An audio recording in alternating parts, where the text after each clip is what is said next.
You have people that are registered who are dead, who are illegals, who are in 2 states. You have people registered in 2 states. They're registered in New York and in New Jersey. They vote twice. There are millions of votes, in my opinion.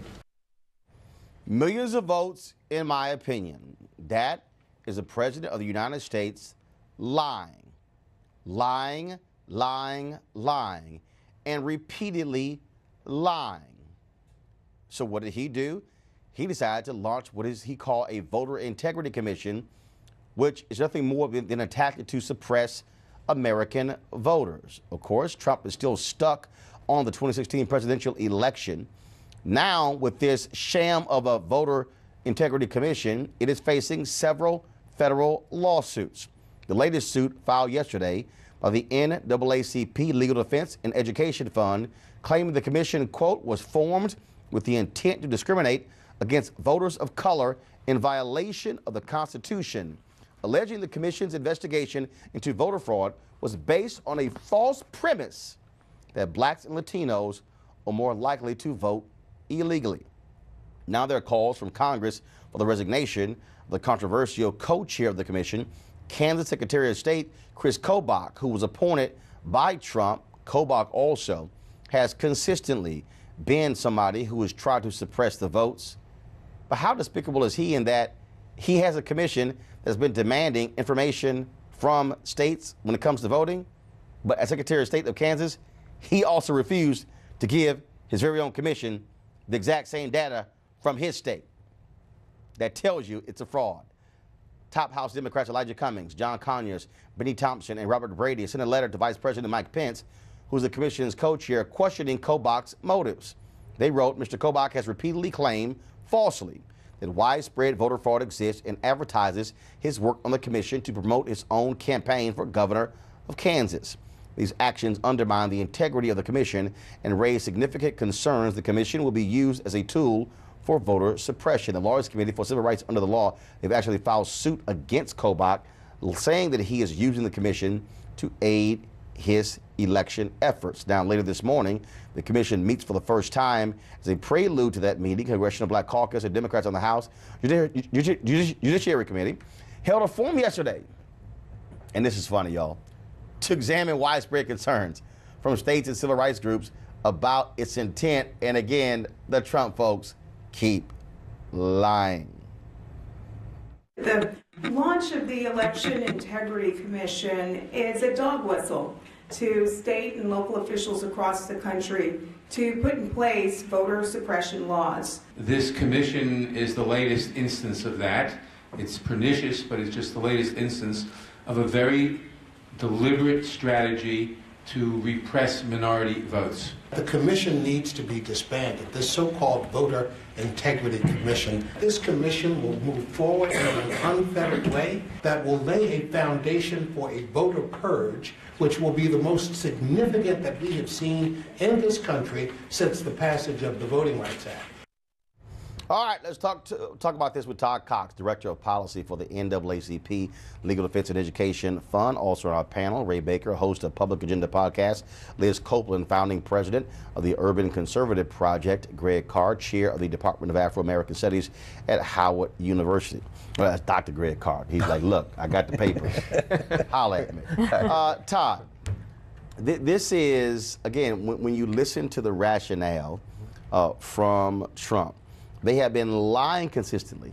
There's no proof. When he alleged people were traveling across the borders from New Hampshire to vote, Republicans in New Hampshire said that's not true. Corey Lewandowski, his own campaign manager, said that's not true.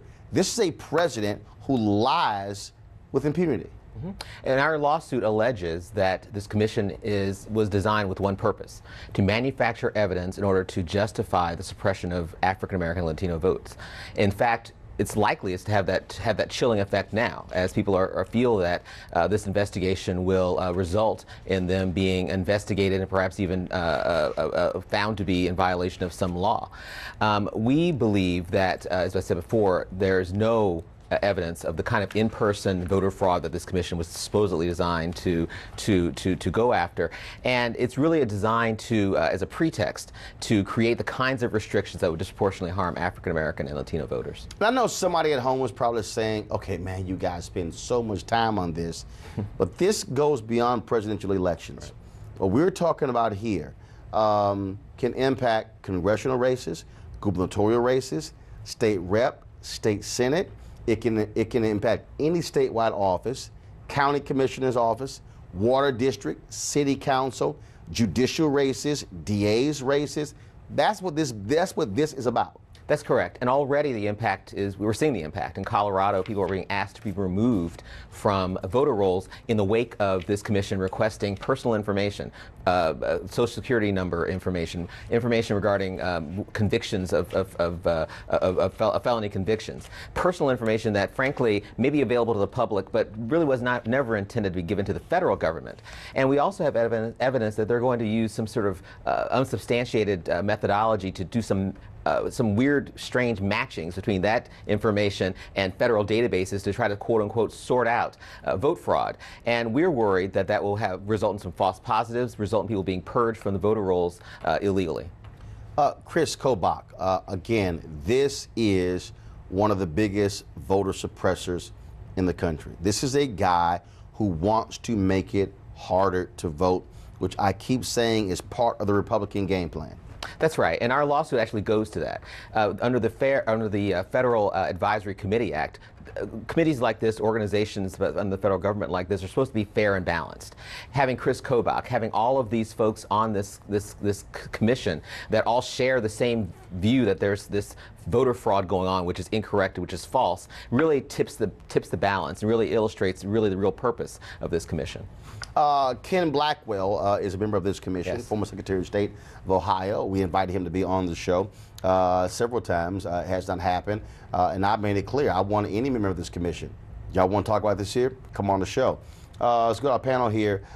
Liz, you're Republican. I am. This is, again, an example why I keep saying this is an absolute strategy by your party to suppress votes. Not just when it comes to this commission, but in state after state. North Carolina, Mississippi, Florida, Alabama, Texas, Arizona. We now see them passing voter ID in Iowa. We see that same thing. They're pursuing this. They already did it in Pennsylvania. They did it in Wisconsin. They're pursuing it in Michigan. We saw it in Maine, where they had same-day voter registration. The legislature removed it. The voters said, wait a minute, we didn't ask you to do this. They forced them to put it back on the ballot, and it passed overwhelmingly. This is Republican strategy. It certainly appears like it would be Republican strategy because the leader of our party is the person. The leader of our party, the president, is the one who's really pushing this. And I think it's to save face because of the statements that he made that were unsubstantiated about the voters in California and New Hampshire. But Liz, I got to push back on you. This is not just Trump pushing it. I just outlined several more than a dozen states. And actually, there are more states. And then this is all by design. Arkansas, Tennessee, South Carolina. I can go on and on and on. And then and let me help folks, not just voter ID, we're talking about slashing of early voting. I was in Ohio this election. You had Cuyahoga County, Summit County, one early voting location open downtown. Not only that, I also have seen where in many of these Republican states, they'll have an early voting location at a sheriff's office. Right. No, I recognize that, and I agree. You're absolutely right. But we're not monolithic. And the problem is there are many Republicans who are silent on this issue. And it is a dog whistle. And it's insensitive to say that. I hear a lot of conservative think tanks say that, well, you need your vote, you need your ID to get any type of public benefits, you need your ID to do any transaction. Why not have it when it comes to voting? I think it's insensitive to the history, our country's history, the types of tests that they placed on African American voters so that they could not vote. But let's be clear, there is voter fraud. There's 200 million registered voters. There's about 750 proven criminal convictions for voter fraud. There's jaywalking, but that's not an epidemic. It doesn't mean that we need to have a commission. It does happen. I think we have systems in place to prevent widespread voter fraud. This commission is unnecessary. It's a waste of government dollars. And it's very, again, I will repeat, it's very insensitive to say that African American voters or Latinos are more likely to illegally vote or try to commit some type of fraud and to sway an election. Greg? Oh, well, I think it's clear that these people don't want anyone to vote. They don't want a democracy. They want to run this thing into the ground, and they're going to go to the last dog dies. It's in healthcare. It's all across. I'm concerned. I read Vanita Gupta did in this morning's New York Times, and sure, Brother Cox, and I read the brief. Brilliant piece of work, brother. How concerned should we be about the Department of Justice that has now sent these 44 letters out to these states using federal legislation to try to advance this project? Because while we're looking at Trump, who is, of course, insane in a lot of what he says, we got to really be checking for Jeff Sessions, because they've moved ahead. How concerned are you about that? Very concerned. We're very concerned about this coordination that appears to be happening between these commission, who we believe should not be federally funded to do this. As you mentioned before, it's a waste of federal funds, coordinating with a well-funded Department of Justice led by someone who has a history of doing exactly what this commission may result in. In the 1980s, we represented clients who were prosecuted by Jeff Sessions in Perry County under trumped-up vote fraud allegations, and the lawsuit was thrown out, completely unfounded, but the chilling effect that had on that community was profound. People saying they're not going to vote anymore. The concern that we have is that this will actually snowball and become institutionalized in some ways, and that federal funds that were, even if they deny federal funds to this commission, they will be turned around and used sort of under the wire, under the radar, with agencies that already exist that have some responsibility for our elections. Right.